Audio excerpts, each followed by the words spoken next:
Hello again, and welcome back to Illegally Cited. This is Jesse, aka BGFH, and I am back for another channel update and kind of a topic video. This was kind of a last-minute decision for today's video. I wasn't exactly sure what I was going to upload or what I was going to unlock for you guys today, but then a couple of topics came up. That I figured, let's just attempt to make a video and talk about a couple things, and that way I can give you a couple of updates as well. So we'll just dive right into it here. So we, in the background right now, you're seeing a website for a new Nintendo product coming out later this year, which I really have mixed feelings about, which I will talk about shortly. However, quick channel update, just to let you guys know what is going on, where the channel is, what's coming out, that kind of a thing. Because I have a lot of videos already recorded and queued up. So like I said, if you're new to the channel, the way that I've really been doing it for quite a while now is I record videos when I have time or when something interesting comes up or there's something I want to cover. So, like there's just games that that I'll go through on Steam or wherever and I'll play at whatever point. And those, typically those aren't necessarily time sensitive. They're just like, hey, there's a cool game that I'm playing. This is kind of neat or not very good or accessible or whatever. Those are typically my low vision spotlight videos. So then I have, I've been doing that more with VR. Got some VR accessibility, got a couple of other types of things. So I record those when I can. And, I have a lot of games that are queued up that I've actually recorded, actually a few months ago right now, but a lot of them don't really matter.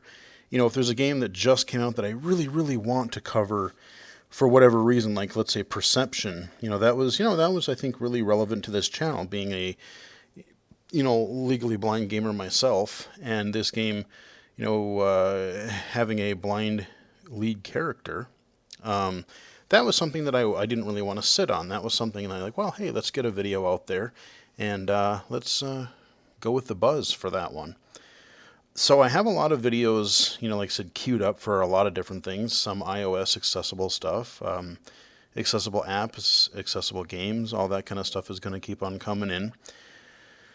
I have a couple of Let's Plays actually recorded too. So I think what I'm going to do is in July, I'm actually going to be doing something a little bit extra, a little bit different. I thought about sitting on it until September, but I'm like, or until October, but I'm like, no, I think we're going to roll with it because it seems like there's plenty of other horror titles to come out as well. I've done a low vision spotlight or a kickstarted video for Perception, but I have actually recorded, it's already recorded and ready to go. I've recorded a Let's Play for Perception.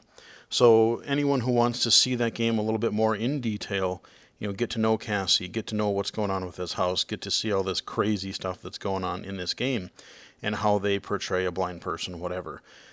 What I'm going to do is I'm going to do a couple of extra videos throughout the month of July. I want to say it's like an 8 or 9 part series. So what I think I might do is I might do my regular Wednesday and Saturday videos. And then on Tuesdays and Thursdays, I think it's 8 because I think it's like a 4-week. If I did it Tuesdays and Thursdays, it would be like a 4-week project that I would release for you guys, a series for you guys.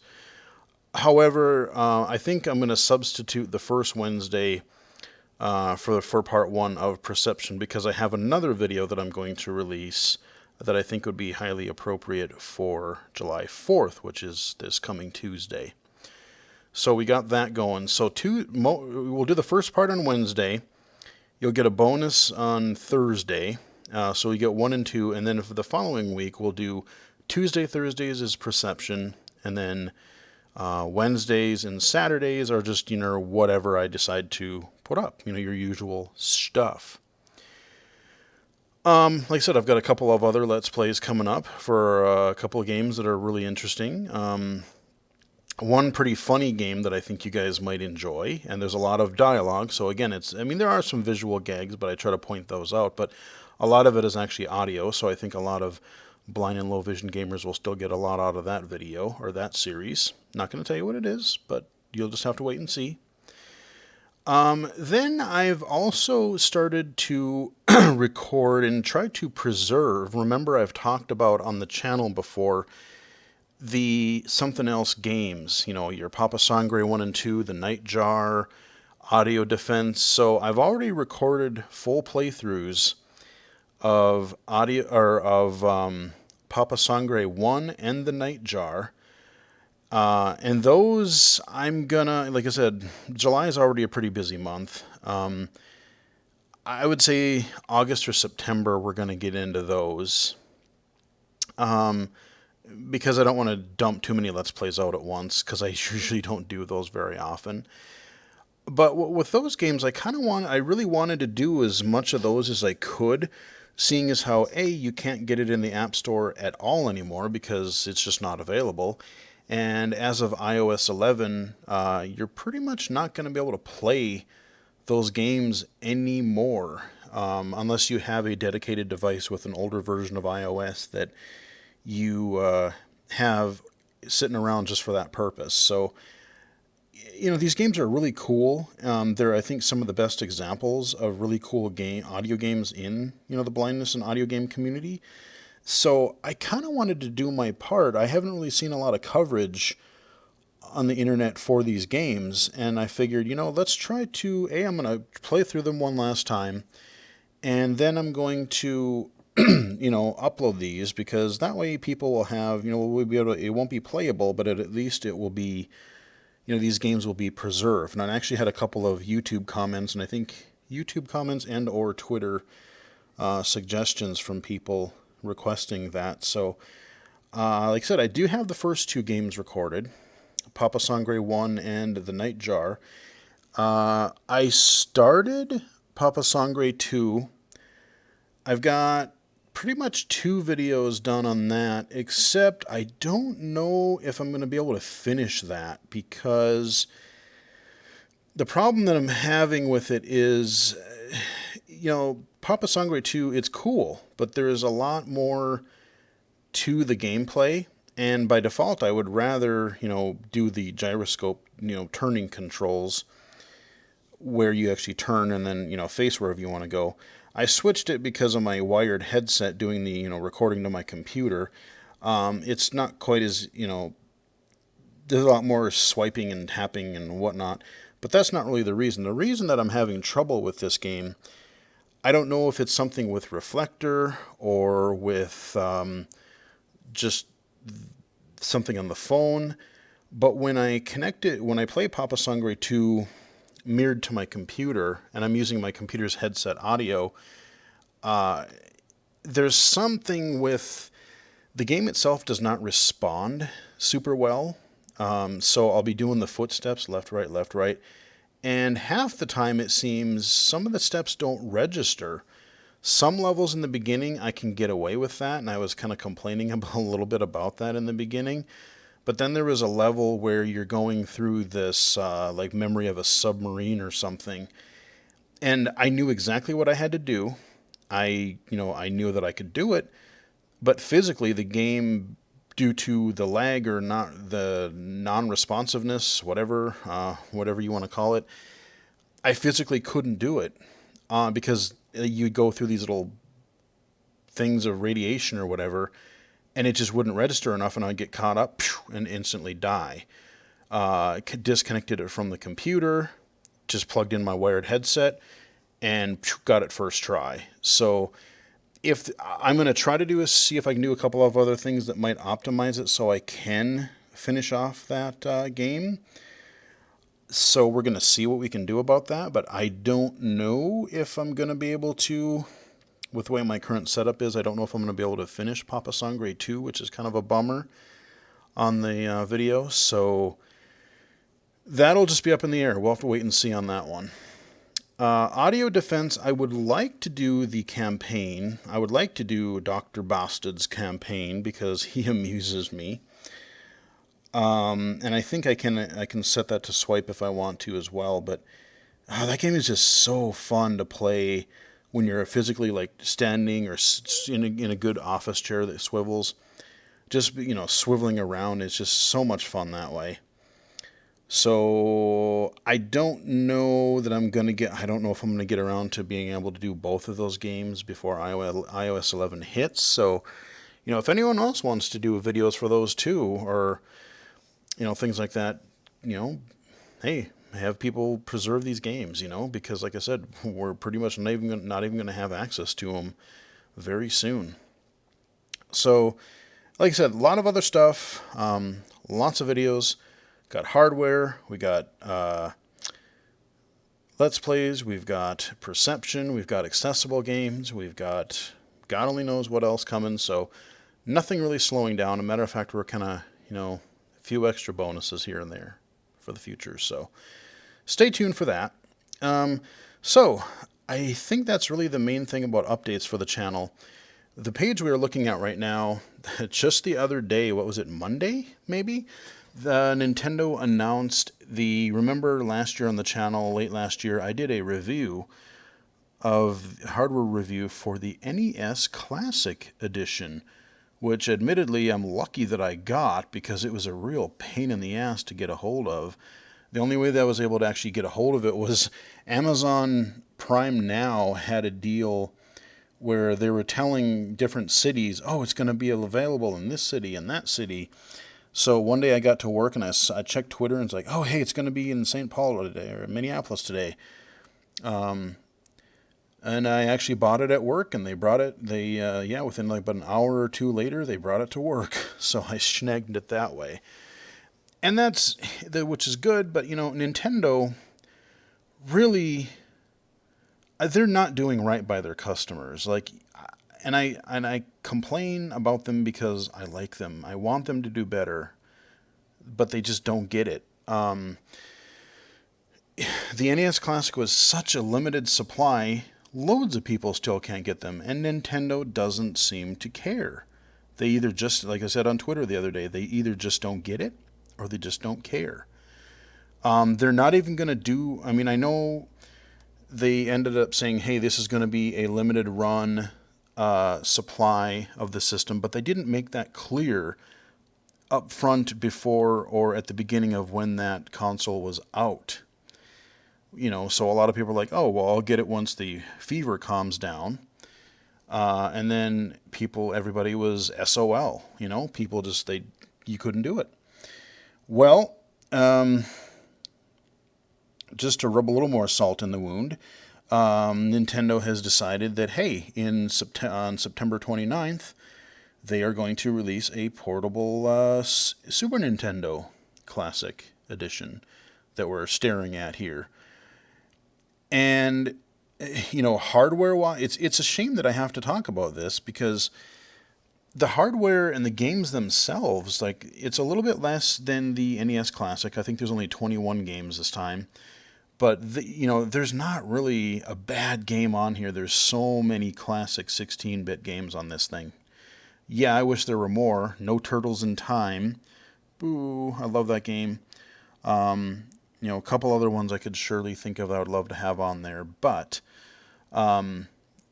really good games. Super Mario World, Yoshi's Island, Super Punch-Out, Super Metroid, Mario Kart, Star Fox, unreleased Star Fox 2. They're actually releasing that for the first time, which again, if Nintendo pulls its crap the way it has been, that game really needs to be out on Switch because you're introducing a unreleased game, that was supposed to come out toward the end of the Super Nintendo's life, and then they decided, well, the N64 is coming out, we don't want to, we don't want to take attention from that, so they just didn't release it, and they worked a lot of what they did into Star Fox 64.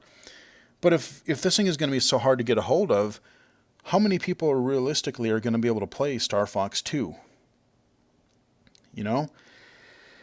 So, you would think some good sense would prevail eventually. You'd think they would learn, but, it's clear that they've just done this stuff often. They've always had this manufactured scarcity. You look at the Wii, you look at Amiibo, you look at the Switch, you look at the NES Classic. They already said, oh, we're going to make a lot more supply for the Super Nintendo because we didn't know that the NES Classic would be so popular. Are you stupid? You should. I mean, you see people, freaking out about it last year. Of course, people are interested. I don't know. So, I mean, all that complaining aside, I do want one. I know it's more of a novelty. I know you can get things on Virtual Console. I know you can get the real cartridges. But it's really handy having these little, a few, really, really classics in one little setup. You just hook up to your HDMI and go. Comes with 2 controllers so you can play games like Street Fighter 2. Like it's really sad that mainly what everyone's talking about for this game or for this system is the Nintendo's sales practices and scarcity of availability. Like all that overshadows the actual system itself, which, is a really cool little collector's item here. See, you got the system there, you got the 2 controllers. It fits in the palm of your hand. There's your controllers. You got like your Super Mario World and Metroid and Link to the Past. Oh God, yes, I love that game so much. All these games in here. And if they were smart, why don't they let you pre-order? Why don't they let you pre-order? Because then they could gauge how many people are interested, and at the very least, they could make their shipments match the amount of interest in the people that want to pre-order the thing. It's $80, and there's a lot of good games in there, and you get a bonus of a newly released game that they've never had out before. Anyway, I could rant about this for another half an hour. I could, because, like I said, I love Nintendo, and at the same time, they frustrate me in so many ways. Be it their scarcity, be it some of their idiotic decisions, their lack of understanding how online works, and then their lack of accessibility, which kind of transitions me into the main topic that I had originally wanted to talk about for this video. All these other consoles are making accessibility improvements. Microsoft is doing a really great job moving forward with that. Sony is doing some, but they've kind of slowed way down on that a little bit. But Nintendo's like, not really. You get a dark color theme, and apparently their newest update just gave us some kind of invert thing. I haven't looked at it yet, but that's so I've heard. What I wanted to talk about a little bit today was inclusive gaming. And by that I mean I've been thinking about this topic in different ways for a while now. And couple things today really made me kind of tip me over the edge of like, I should talk about this a little bit. So I'm going to go to a different tab here. Able Gamers, I just saw a tweet earlier today, and a lot of you guys might be interested in this. You can sign up for free for this player panel. Basically, they're getting together a group of interested people with disabilities, gamers with disabilities, and they are requesting, that people who are interested give your contact information, give your, they have some questions about what types of games do you play, what types of accommodations would you find helpful, what troubles do you have playing the games. I almost wish that stuff was a little bit more extensive and a little bit more specific, to be honest with you, in their little questionnaire survey thing. But like, so the first screen down here, you've got your general information, your personal information, and then on the next page it asks you a couple of questions about, like I said, your game preferences and what systems do you play games on, and what accessibility things would you like to do. So basically, they're trying to get together with developers, and as developers are looking for people who, would be qualified to assist with, testing games for accessibility, or they want to ask some questions, working with developers in whatever capacity to help make some of these mainstream titles accessible. and I already signed up for it because I think it's a fantastic idea. I'm actually really glad to see this kind of a partnership, getting able gamers to, get something like this and get publishers. We'll see. Be interesting to see how many publishers jump on this and actually ask for feedback and what types of feedback they take in and implement into future games. So that was one thing. So yeah, just follow me on Twitter at BGFH79, and you can find the link, and I'll post a link at the bottom of this video, in the description of this video as well, if you want to sign up for yourself. But that was one topic. But then there was another topic on AppleVis today that I was reading through the comments, where a developer was actually asking for some feedback on, they had just started some company and they were looking for feedback on, hey, what kind of games would you be interested in as a blind community? We're trying to make some games, that are, largely accessible to the blind community, but they're looking at it more of like, we want to try to make games that are, everybody can play. And the discussion kind of derailed a little bit. There were some suggestions, but then it kind of derailed into this thing of, games that are designed specifically for blind and visually impaired versus actually just making a regular game inclusive to people. And some people made some pretty good points on both sides. And I don't see that one way is the right or wrong answer. I think we actually need to do both. If you do have some companies that are making games, especially, specifically for blind and visually impaired audiences, they can fine tune a little bit more into that audience and see, okay, well, yeah, this is really what this group of gamers needs for a game to be, fully playable, and not just accessible, technically accessible, but actually, usable. Is it intuitive to play? Is it, streamlined enough where you get the information that you need, but you're not hearing a whole bunch of extraneous information, that kind of a thing. So there is perfectly good reasons for that. But on the other hand, I would really love to see more inclusive design, instead of designing games for the blind, or designing, somebody wrote it, how do they write it? Instead of designing, I don't remember exactly how it was worded, something like, don't design a game that's an accessible game,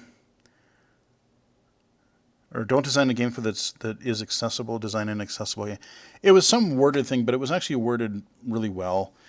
And, basically what they mean by that is, don't pigeonhole yourself into this accessibility market, because you're actually limiting your audience that way. If you design something, inclusive design or universal design, people of not just blindness, but people with all abilities or disabilities can play. If somebody has a physical disability, if somebody, has a little bit of trouble understanding, or maybe you just have a new gamer, you're introducing a friend or a spouse or a family member, or whatever, to gaming, and they're just not into it. They're new to it.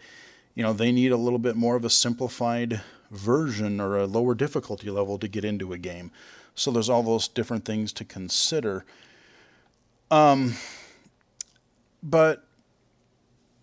then a lot of people kind of got to this point of like, and I've said varying degrees of this in accessible game videos before, but the discussion kind of turned to, well, we want mainstream games to be accessible because the games that are developed for the blind are just too simplistic, they're boring, they're terrible, they're whatever.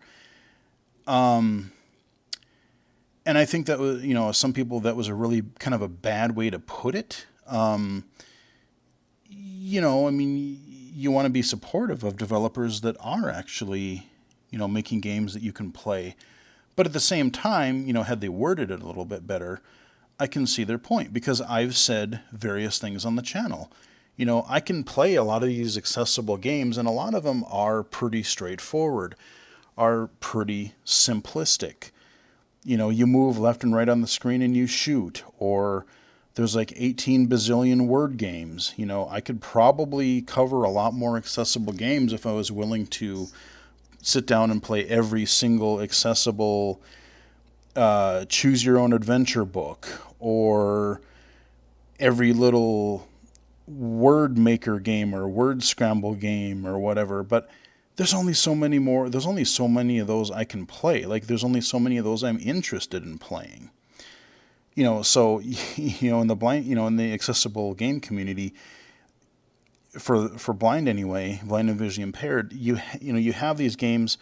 We have the word and text stuff covered pretty well. There's a lot of choose your own adventure. There's MUDs. There's tons of word games, letter games, that kind of thing.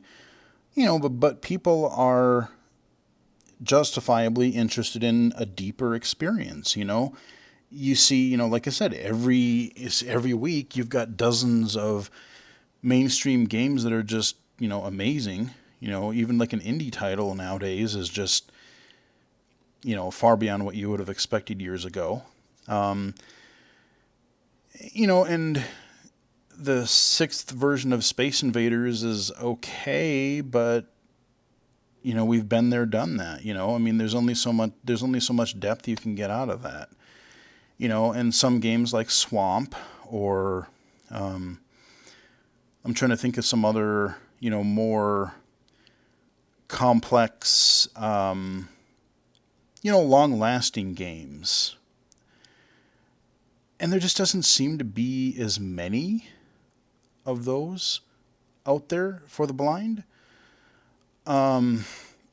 So, I get where they're coming from, because, like I said, in prior videos, I've said, this is an interesting game. If you're looking for an accessible game, give it a shot.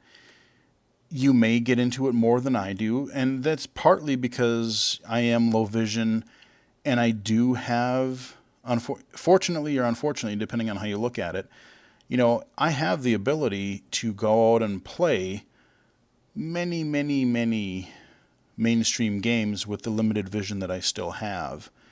So that market is still open to me. Whereas if I had no vision whatsoever, I would be closed off from a lot of the games that I've covered on the channel already, and a lot that I haven't covered on the channel. But I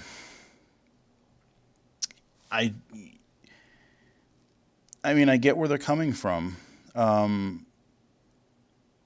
So if all I had was the ability to play those accessible games, and I couldn't go back to my mainstream games, and I never knew what those were like. All I knew is the accessible games.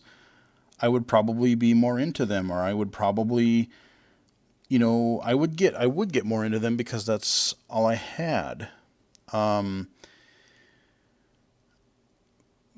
But, in a lot of ways, accessible games, yeah, they do feel a lot more primitive, a lot more basic than your average mainstream gamer, or your average mainstream game. And in some of these access unlocked videos that I've started doing, I've only released one, but I've got another one recorded, and I'm thinking about a couple others.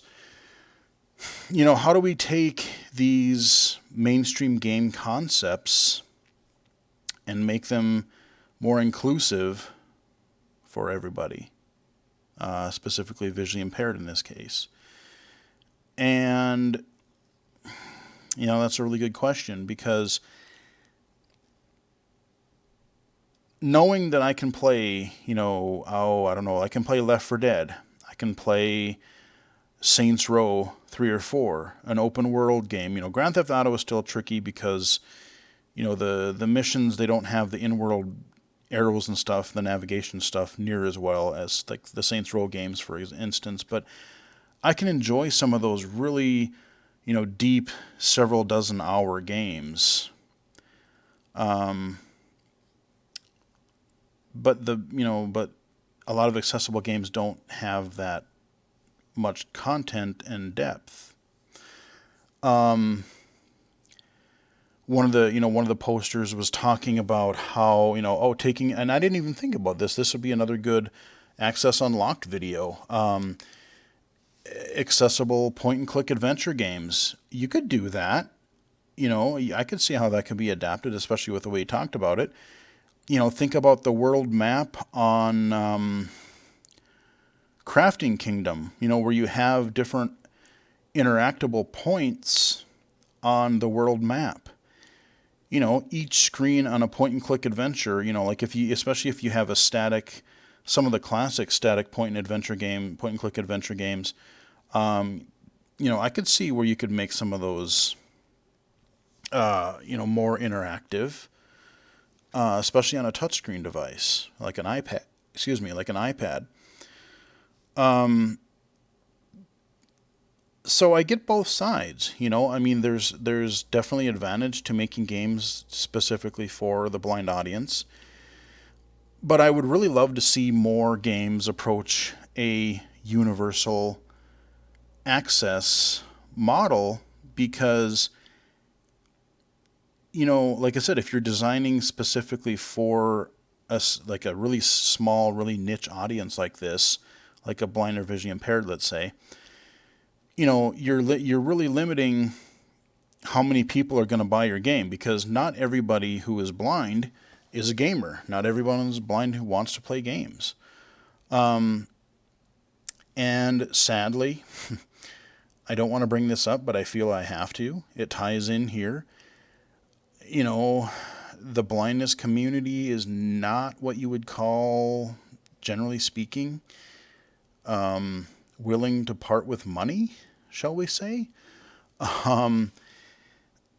Every other day, like I said, every other day on a forum or, wherever, can I have a promo code for this $2 app? Can I have a promo code? Can I have a yeah, I know you want to make sure that something is accessible, but you have to support the developers. And if a developer is catering to you as a very smaller audience, you have to in turn support the developer. Yeah, they might give out a couple of codes, but like I said, developers got to eat too. They got to keep the lights on. And like I said, the blindness community, I would kind of say, is used to having a lot of things paid for them, through the state or government or through, whatever. And they're just, it's just, they don't really, I'm just trying to think of how, I'm trying to say this nicely, but if there's something of value, we have to be willing to pay for it. And that's why things like these something else games have gone away. That's largely why. They just didn't see an economic reason to go through all the work that it would take to update for iOS 10. Well, okay, it still kind of works. So they said, we'll do one last update, and when it breaks, it breaks. We're done. And that's why, taking a universal access approach, yes, there's an advantage of if you design it for blind people, you can probably have a more targeted experience, a better refined experience for that group, but if you get a subset of that is just part of your universal design early on for a mainstream game, like you're seeing with, like I said, I've really got to check into, I have it, and I don't know why, I just haven't gotten around to playing Killer Instinct yet for the Xbox One, but Killer Instinct, Mortal Kombat X, they're putting accessibility things, audio cues.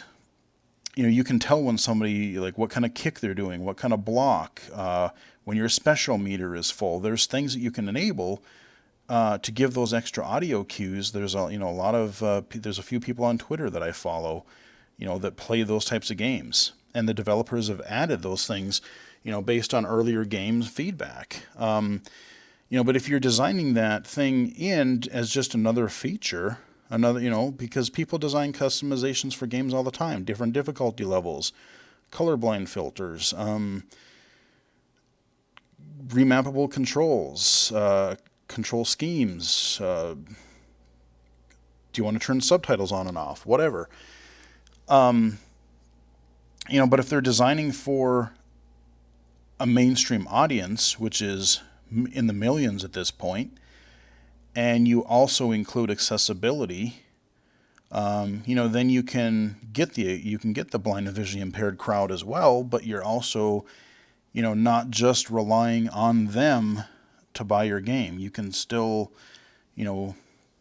sighted people will buy your game, and if you can get, the more, and also like the more times you get people sighted and blind playing together, and the sighted community learns that, oh, hey, blind people are interested in games, they play games, they're good at games, they're kicking my butt in this game or whatever, that can carry over, because then the developers will see interest, or maybe there'll be a gamer and then they're going to go into development eventually, and maybe they'll consider it. So over time it's going to get better. As far as like mainstream accessibility, over the next few years, I think it is actually going to get better. Microsoft just announced they have narrator in their system already. They're doing stuff with magnifier. They announced it earlier this spring, the text-to-speech and speech-to-text APIs that they're going to try to get developers to use more. You got that, what was her name, Michelle, the person working on the Unity accessibility plugin. Once they finalize that, and if they can get developers to use that, more Unity games could be natively accessible through an API. But that's going to take a little bit of time. I think I heard something about Unreal, because a large part of the problem is, games aren't developed one-off. They can't develop every new game from scratch. So they use middleware, they use game engines, Unreal, Unity, Crytek. And, natively these are not, natively accessible. So either the developers of these engines need to put that in the future, or we're going to have to rely on third-party plugins. And maybe there could be a game company that does basically, you hate to do the bolt-on approach, but in the meantime, if you've got some games that people are interested in, and this third-party company could do consulting with other mainstream game developers, and then they could make, add-ons or plugins essentially that could make their game more accessible. That's another possibility too. I don't know. And I don't know if, companies are interested in doing that on either side, doing the coding to make it accessible, or, the main company working with another one to make it work. And it's not as easy to make a game accessible as you would think. There's a lot more that goes into it. You can't just say, oh, we'll just add screen reader support, or make this talk, or make this, bigger or happen. There's a lot of things that have to change to make that work. I wish it were a lot easier, because if it was, we'd probably have it by now. And then there's, like I said, if you are a blind or visually impaired gamer and you're playing like an audio, you're doing something primarily with audio, there's only so much you can do audibly. You almost have to get more senses in there. You almost have to get a combination, to me, of like, that's where VR could be really interesting. Because if you combine haptic feedback and audio, you could convey, because, when you're playing a mainstream game, what happens is, like, if you are a blind gamer and no one's really explained this to you, there's a lot going on at one time in the vast majority of visual games. How do you convey that? Because, like, when you're using a screen reader, everything is linear. You go through, like, this web page could have 3 different columns on it. It could have a navigation bar across the top. It could have a sidebar down the left or the right side. I don't know. As far as the screen reader sees, it just goes, hey, we're going to go in a certain order, and it's basically uh, one linear block of content. And that's not the way most visual games work. Like, take a first person shooter, I may have to see what's in front of me. I got to navigate the world, but I'm listening for cues of where enemies are. I have to look, where I'm going, but I also have to keep an eye on the windows to see if there's any snipers out of the corner of my eye. Even a game that's a lot simpler, like Super Mario Brothers. There's been 2D platformers that have been audio only. I've played a couple of them on the channel, and they're actually pretty fun. But your typical 2D platformer is not that simple. Because if you think about the audio version, you're going left to right. You have either enemies, you get like one or two enemies at a time. You're either going to shoot them or jump over them or duck under something. And that's it. You're having to deal with one linear item at a time. And then you come to a pit. And then you have to jump over it, or some other obstacle, or whatever. But largely, it's kind of this one or two sequential things at a time. If you muddy the audio up too much, with too many cues going on, it's just going to sound like a garbled mess. And in a visual platformer, again, we'll take Super Mario Brothers, like Super Mario Brothers 3, let's say, or even the original. You have your plane across the bottom that you're walking on, but there's a lot of levels where you have your plane on the bottom, your platform on the bottom that you're walking, and then you have like a middle block of bricks that may be a combination of regular bricks and question mark. I mean, I'm just thinking of the layout of World 1-1 of Super Mario Brothers.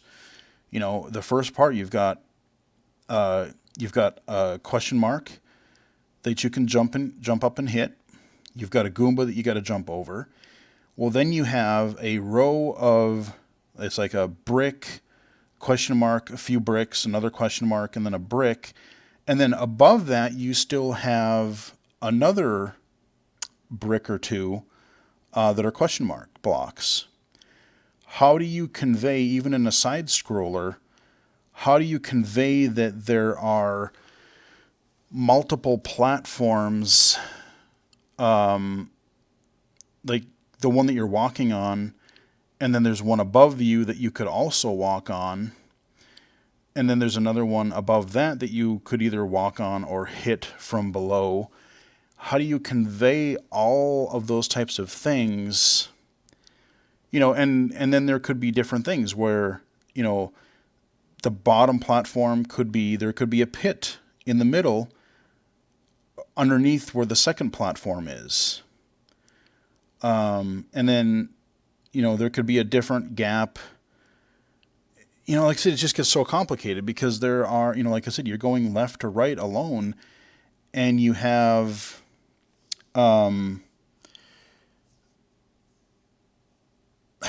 it's really hard to explain this non-visually. Like I could, if I popped up a screenshot of Super Mario Brothers, I could visually illustrate it perfectly easily. But I mean, you're having essentially different terrain, on different levels. Like even conveying something like that is a little bit tricky. So basically what I'm trying to get to is that the complexity of, a lot of modern games, yeah, it'd be great to do. Or how do you open an open world? Not even something like Grand Theft Auto, but like a Mass Effect or like an RPG where you're wandering around a space station or you're wandering around the Citadel. I don't know. I mean, like I said, there are games like Swamp where you're just doing it in a vertical topographic. It's kind of like this combination of first person and a overhead 2D topographical map or whatever. I don't know. I'm sure somebody smarter than I am can figure it out. But to get to yes, I would be the first one that would want more complexity in accessible games because I do. I have to agree to a point that a lot of accessible games, yeah, they're fun for a short time, but especially if you've had access to, you have the ability to play mainstream games, a lot of the accessible games right now just don't cut it. They don't hold your attention for near as long. And I wish I had a better answer for that, but I'm just trying to give you guys, I know I'm rambling a lot. This again, this goes on far longer than I intended. But I wanted to just talk about this topic because it's something I've thought about for a long time, and that's kind of why I started these Access Unlocked videos and these VR accessibility videos, trying to work with, give ideas for developers and different things. Because I want more games to be accessible, you know, um, both designed for blind users and everybody, um, and there are advantages and disadvantages to both. So I hope you got something out of that mess. I hope I made a few points and explained kind of why things are the way they are, and hopefully what could be done about it. And like I said, we're going to explore some of these ideas more as we look at more accessible games, more mainstream games. And like I said, if I do more of these Access Unlocked videos, take a look at, again, I could take a look at a point and click adventure. I could take a look at a platformer and try to dive into and visually and audibly explain this stuff further. But it's really kind of difficult to do. So, I don't know. I think I made most of the points that I was trying to in some fashion or another. Like I said, I love this Able Gamers thing, and I hope to God I get chosen for some of this stuff. I hope they do contact me. I did get a confirmation that my information was submitted, so I hope that I would be that I could be a part of that. And yeah, like I said, I've just been thinking about this stuff for a long time, and that kind of that post on AppleVis that got derailed. I mean, they had a lot of good and interesting points.